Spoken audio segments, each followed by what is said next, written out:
So after seeing something like that, you already know I'm doing my best this game not to get cowboyed on camera. What is up, guys? This is Tcg Sam here, and I'm coming at you guys with a locals feature match where I'm playing branded Dogmatica Shaddolls against Pendulums. If you haven't checked out the deck profile or the chest hands, be sure to do so. You have a better idea of how the deck works and why I'm playing certain cards.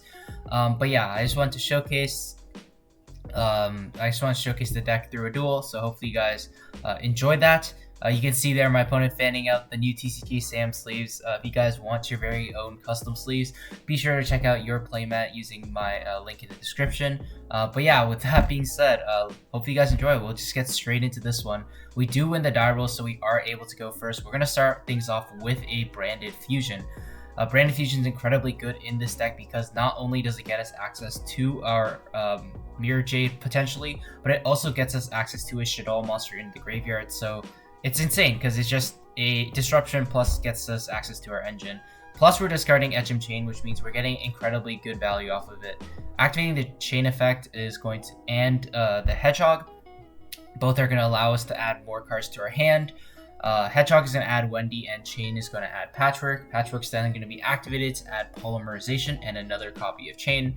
So you can see off that single branded fusion how much advantage we're able to get, not to mention the Mirror Jade disruption that's going to be on the board. Next, you can see in my hand, I have an Shaddoll fusion, so I do have access to more fusion plays. But I'm going to start things off with Polymerization, fusing away the Chain and the Wendy for a copy of Winda, setting the copy of Squamata to my field.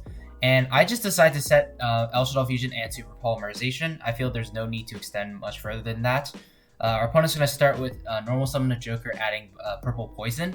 Purple Poison can be kind of problematic because it lets his monsters be big enough to beat over our window, but we have many ways to deal with it with like Super Poly and Mirror Jade, so it's not that big of an issue. He's going to activate his cards in the scales, and there really isn't much I can do to stop him other than just hold the Super Poly for when he threatens my board, and use the Mirror Jade in the battle phase.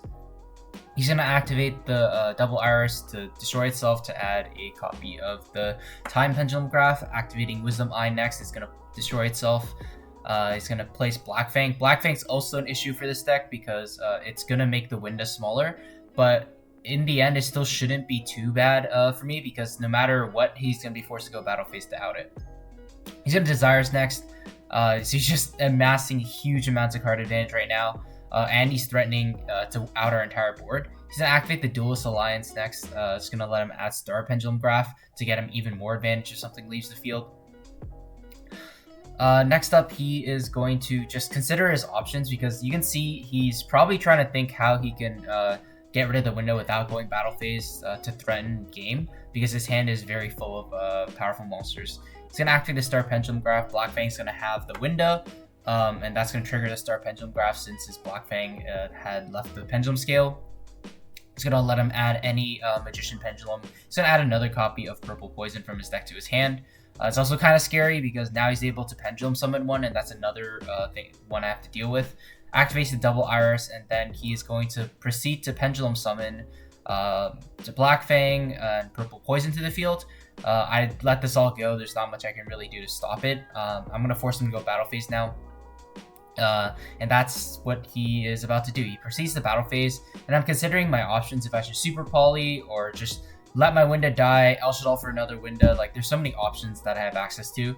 I decided to go Mirror Jade in the battle phase to send Titaniclad to get rid of the Purple Poison, just so I'm able to more freely use Mirror Jade as fusion material, because I just want to get its effect out of the way.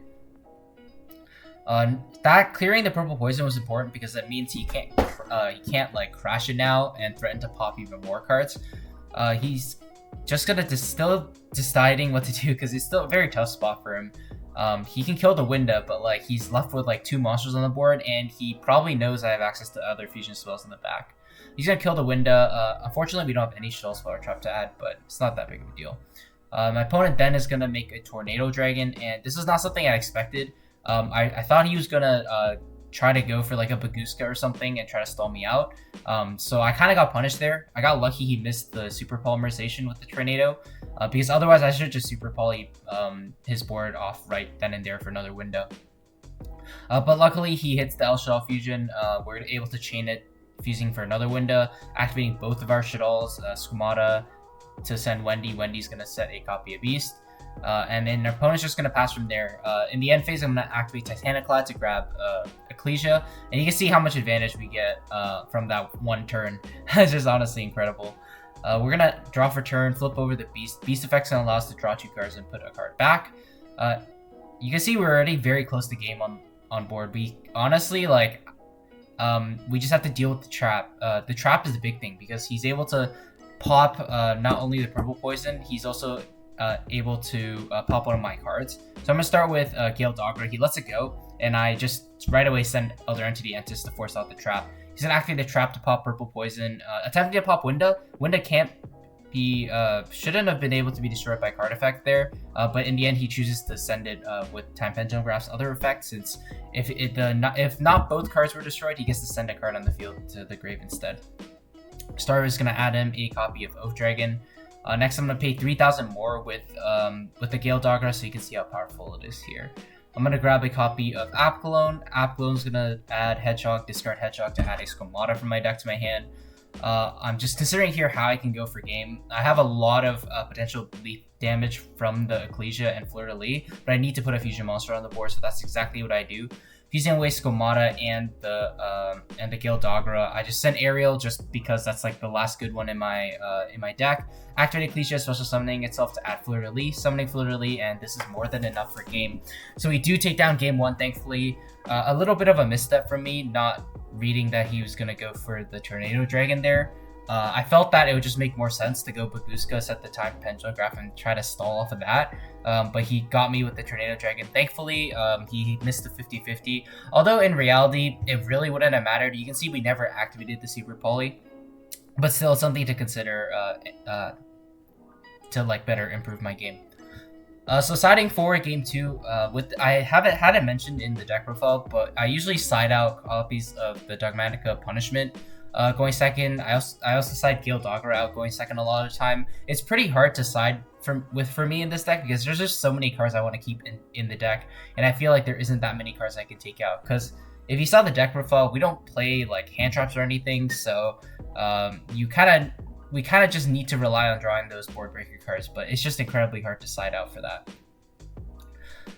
So yeah, I'll be back after I finish siding, just in time for game 2. Alright, so getting into game 2, our opponent is going to be able to go first. I try to show the camera in my hand, but I kind of messed up. If you guys saw, it was like a Polymerization, Shaddoll Fusion, a few other cards. It was a pretty decent hand, but if we're getting Scythe blocked, then it's kind of an issue. We do have Dark Ruler in our hand. That's the big thing. The camera didn't catch. So at this point, I was thinking I should be good because Pendulum Scythe block with like Crystal Hawk of 5 racks most of the time, and Dark Ruler just gets rid of that and Baguska, so I should just be in a very good spot if he tries to do that. He ends up Pendulum summoning 3, and when he pens the Oath Dragon, I recognize that his hand is pretty weak. You never really want to Pendulum summon Oath Dragon. Goes for Tornado Dragon to pop the copy of his Double Iris. It's not too weird because he wants to get access to the Disruption with Time Pendulum Graph and Purple Poison. Sets another card, and that's when I know he hard drew the Scythe, which is super unfortunate for me. He's just gonna summon the Scythe. There's not much I can do. I didn't draw a quick play spell like Super Poly or Shaddoll Fusion. So I'm trying to think, what is the best way I can like not die this turn? Well, because the trap is going to be huge. It's not only going to let him clear one of my set cards, but like the Purple Poison can also clear a face-up card. Thankfully, however, we did draw a very, very good card for playing under Scythe, that being a copy of Nadir Servant, and you're going to see me activate it soon after I consider if I have any other options. We really don't have any other options to this hand other than the Nadir Servant, but Nadir Servant is just such an insane standalone card in this deck. It's honestly just like an Engage for this deck, if not better. I'm going to start with the Nadir Servant. I'm contemplating here if I go for Entis right away or if I go for Apgalone to add a Shaddoll Dragon and pitch the Shaddoll Dragon, because either way I need to get rid of his trap card in the back row. I end up going for Apgalone. I think this was a mistake. I definitely should have just used sent Entis to destroy his back row, because now it means that I won't be able to send Apgalone off of Maximus that I'm about to search. So now I can't grab like the quick play spell I needed. So it was a slight misstep on my part, because both would have accomplished the same thing. I'm gonna activate the Maximus in my hand to banish the copy of Aquilone, activating the effect of Maximus now. So honestly, pretty good. We're gonna be able to use the Maximus effect to send 2 monsters from our extra deck to the graveyard, sending Titaniclad and Entis.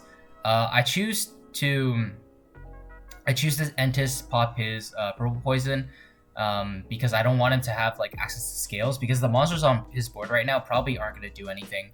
I should have summoned Maximus in attack mode, just because if I pop purple poison, he's going to pop one of my monsters. But if I clear the Oath Dragon, it means he has no pendulum monster on the board for like beyond the pendulum or anything. So kind of another small misstep on my part.